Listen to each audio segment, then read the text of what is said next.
बात करते हैं ईरान इजराइल वॉर की। मिडिल ईस्ट में 362 दिनों से भीषण जंग लगातार जारी है। इन सब के बीच तेहरान में हिजबुल्लाह चीफ नसरल्लाह को एक गुप्त स्थान पर दफन कर दिया गया।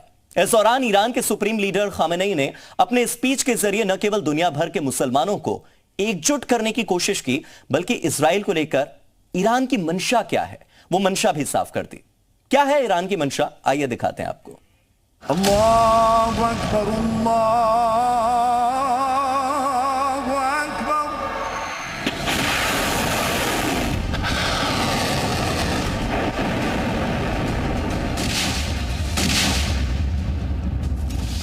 बीते करीब 362 दिनों से मिडिल ईस्ट की सबसे विध्वंसक जंग जारी है। 5 देश ईरान, लेबनान, सीरिया, यमन और इजराइल की सीधी लड़ाई हो रही है।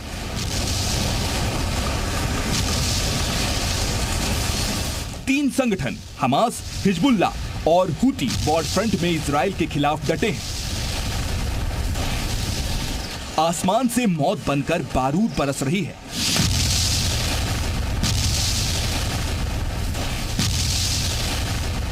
जमीन पर गोलियों की गूंज से पूरा इलाका थर्राया हुआ है। मिडिल ईस्ट दुनिया भर के एडवांस वेपन और डिफेंस सिस्टम की लेबोरेटरी बन गई है। ये युद्ध भले ही 5 देश और 3 संगठन के बीच लड़ा जा रहा हो, लेकिन इन बारूदी धमाकों का असर अराउंड द ग्लोब हो रहा है। हर मोर्चे पर तबाही ही तबाही है। बीते 362 दिनों से मिडिल ईस्ट इस कॉन्फ्लिक्ट के क्राइसिस से जूझ रहा है।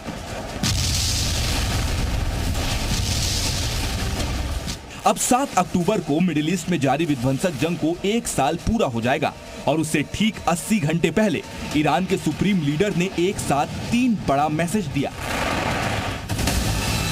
पहला, अपील दुनिया भर के मुसलमानों से एकजुटता की। दूसरा, धमकी इजराइल पर फिर से हमले की। और तीसरा, सफाई 7 अक्टूबर को इजराइल पर हुए अटैक को लेकर। तकरीबन 5 साल के बाद ईरान के सुप्रीम लीडर इतने बड़े सामूहिक कार्यक्रम में शिरकत करते हैं। नसरल्लाह के जनाजे की नमाज का इस्तेमाल मजहबी संदेश देने के लिए किया जाता है। इस्लाम के नाम पर दुनिया भर के मुसलमानों से साथ देने की अपील की जाती है। दुनिया के मुसलमानों को एकजुट होकर रहना होगा। मुसलमान एकजुट रहेंगे तो अल्लाह की मेहरबानी होगी। अल्लाह के बताए रास्ते से मुस्लिम ना हटे। लेबनान, फिलिस्तीन में मुसलमानों पर हमला हुआ।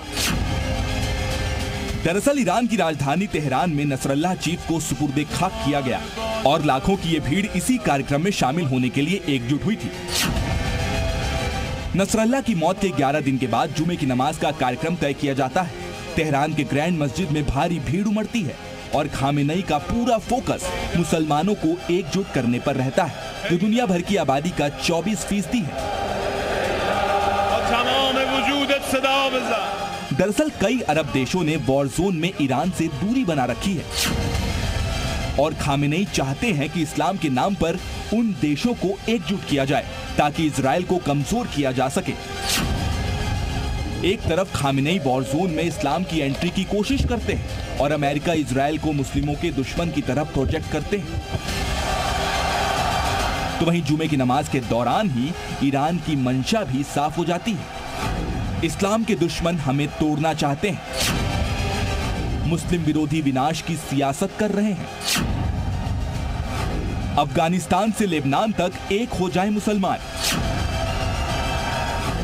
जरूरत हुई तो फिर से इजराइल पर हमला करेंगे।